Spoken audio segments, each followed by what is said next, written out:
शानदार हूवर बांध, जिसे 80 साल पहले बनाया गया था, आज भी मजबूत है और अमेरिका की सेवा करता है। सिंचाई, बाढ़ नियंत्रण और बिजली उत्पादन के क्षेत्र में मूसलाधार बारिश के दौरान भी आपको हूवर डैम नहीं दिखेगा। इस तरह ओवरफ्लो होने से तबाही हो रही है। हूवर बांध के इंजीनियरिंग रहस्यों में आपका स्वागत है। कंस्ट्रक्शन के लिए जॉन सावेज की सर्वे करने वाली टीम ने कोलोराडो नदी के पीछे ब्लैक कैनियन पहाड़ों को चुना। इसकी वजह इन पहाड़ों की ऊंचाई अच्छी है और इनके बीच में पतले गैप्स हैं, जिसकी वजह से वह कंस्ट्रक्शन मटेरियल की काफी बचत कर सकते थे।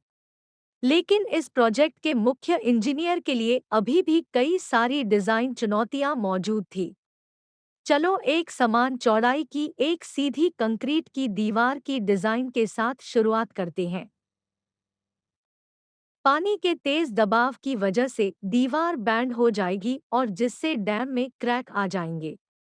जैसे कि बिल्डिंग कंस्ट्रक्शन में बीम पर लोड पड़ने पर वो बैंड हो जाता है, जिसे बचाने के लिए हम बीम में स्टील बार का यूज करते हैं। लेकिन जॉन सैवेज की जांच समिति के पास इससे भी आसान सॉल्यूशन था, जिसमें स्टील रॉड की जरूरत नहीं थी।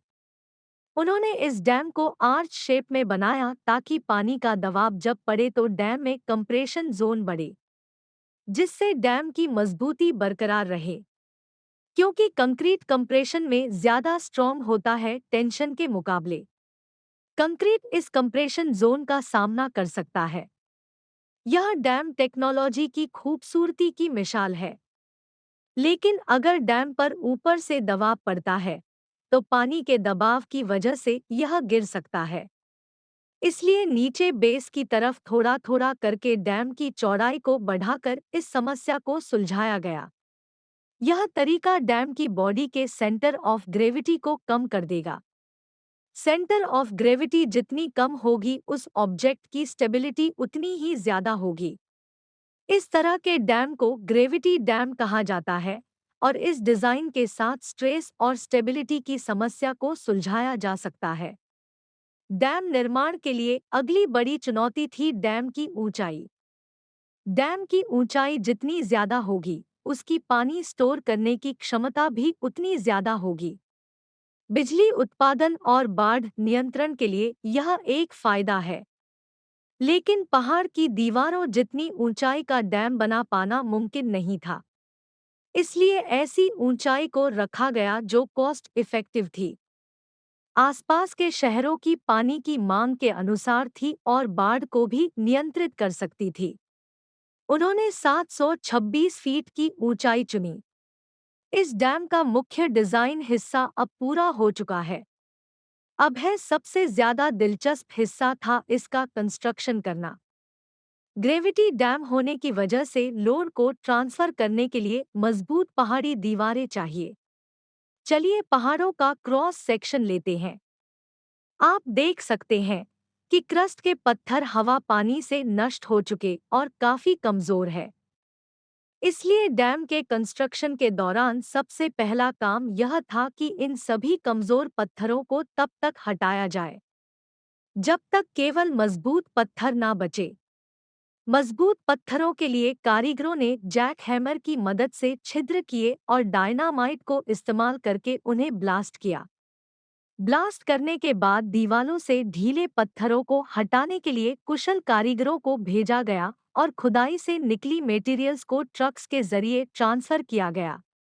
इस डैम का साइड की दीवारों के साथ एक मजबूत जोड़ होना चाहिए। इस मकसद के लिए उन्होंने फिर से डायनामाइट का इस्तेमाल करके आर्च के आकार में पहाड़ की दीवार की खुदाई की। डैम की बॉडी इन खुदाई किए हुए गहरे होल्स के अंदर से बननी शुरू होती है, जिसकी वजह से पहाड़ की दीवार और डैम का कनेक्शन बहुत मजबूत हो जाता है। अब अगला बड़ा सवाल यह है कि ये जमीन इतने बड़े डैम का वजन कैसे सहेगी। खुदाई के दौरान हार्ड स्ट्रिटा मिट्टी की मजबूत लेयर तक पहुंचना जरूरी होता है। हार्ड स्ट्रिटा को ढूंढने के लिए कारीगरों ने 135 फीट की गहराई तक नदी के तले की खुदाई की। जितनी डैम की बेस की चढ़ाई थी, उतनी ही चढ़ाई तक नदी के तले की खुदाई की गई। यह सभी काम शुरू करने से पहले उन्हें नदी के बहाव को दूसरी दिशा में मोड़ना पड़ा था। ऐसा करने के लिए उन्होंने टेम्परेरी कोफर डैम और डाइवर्जन टनल्स बनाए थे। अब बारी है कंक्रीट करने की। कंक्रीट के लिए हमें पहले फॉर्म वर्क की व्यवस्था करनी चाहिए, जो कि लकड़ी का बना हुआ होता है। वह मोल्ड बनाने के बाद हम कंक्रीट डालना शुरू करेंगे। लेकिन यहाँ पर मुख्य समस्या यह है कि जब सीमेंट पानी के साथ क्रिया करता है तो गर्मी पैदा करता है। इस प्रोजेक्ट की स्केल को ध्यान में रखते हुए अगर एक ही बार में सारा कंक्रीट डाल दिया जाए तो इतनी गर्मी पैदा हो जाएगी, जिसकी वजह से प्रोजेक्ट फेल हो जाएगा। इस समस्या को सुलझाने के लिए यहाँ एक कंस्ट्रक्शन का दूसरा तरीका अपनाया। इंजीनियर्स ने समझदारी से पूरे डैम के एरिया को 50 बार 50 फीट के कई सारे ब्लॉक्स में बांट दिया और एक-एक करके ब्लॉक मोल्ड वर्ग में कंक्रीट डाला। कंक्रीट की इन छोटी-छोटी ब्लॉक को ठंडा होने में काफी कम समय लगा। साथ ही उन्होंने इन ब्लॉक्स में 2 इंच डायमीटर के स्टील पाइप्स डाल दिए। इन पाइप्स में ठंडा पानी था, जो कंक्रीट के तापमान को नियंत्रित करके इसे जल्दी और आसानी से सेट कर देता था। कंक्रीट के हार्ड होने के बाद कारीगरों ने इन स्टील पाइप्स को एक ग्राउट सीमेंट स्लरी से भर दिया। यह तकनीक इतनी इफेक्टिव रही कि आज तक हावर डैम में एक भी दरार नहीं आई है। अब चलिए हूवर डैम के सबसे बड़े उपयोग यानी कि बिजली के उत्पादन की बारीकियों को समझते हैं। आपने डैम की वाटर बॉडी के अंदर 4 बड़े टॉवर्स को देखा होगा। यह इंटैक्ट टावर है। इन टावर की ऊंचाई के साथ कई गेट्स पानी के बहाव को नियंत्रित करते हैं। इंटेक्स टावर को इन 500 फुट लंबे बेन स्टोक्स के साथ कनेक्ट किया जाता है, जो पानी को टरबाइन तक ले जाते हैं। डाउनस्ट्रीम डैम के बेस पर एक यू शेप का पावर प्लांट डिजाइन किया गया। पेनस्टॉक से आने वाला पानी प्रिंसेस टाइप वर्टिकल टरबाइन्स को घुमाता है, जो फिर आकर कई सारे इलेक्ट्रिक जनरेटर को घुमाता है। इनमें से हर एक जनरेटर 1 लाख लोगों के लिए पर्याप्त बिजली का उत्पादन करता है। अब डैम का अगला उद्देश्य है बाढ़ नियंत्रण। क्या होगा अगर डैम ओवरफ्लो हो गया?